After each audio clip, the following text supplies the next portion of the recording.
보다는 이제 자신을 둘러싸고 제기되는 각종 의혹에 대해서 불법이 아니라고 얘기를 합니다. 근데 조 후보자는 한 가지 좀 깨달아야 될 점이 있어요. 이 모르고 저지르는 불법보다도 알면서도 국민의 눈높이를 속이는 이 편법이 더 나쁜 겁니다. 그렇지 않습니까? 이 조국 후보는 이제 국민들은 조국 후보에게 주목하지 아니하고 대통령에게 주목할 것 같아요.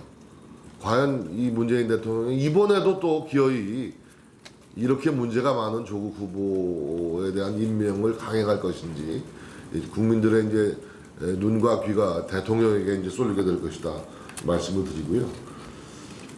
차제 민정수석실은 없애는 게 나을 것 같아요. 청와대 민정수석실의 기능이라는 게 이제 친인척 관리하고 인사검증 아니겠어요?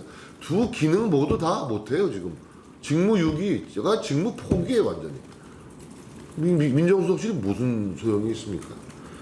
이 조국 후보 그 따님 문제가 계속 연일 신문에 나는데 이게 기가 막힙니다.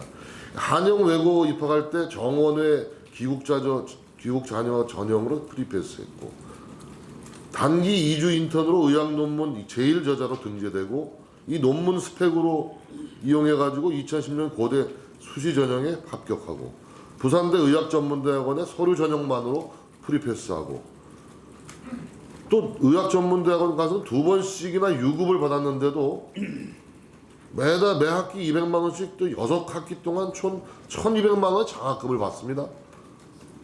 아니 정유라는 금메달이라도 땄지, 이 조국 씨 딸은 도대체 뭘 했는데 이런 프리패스 인생을 사는 겁니까?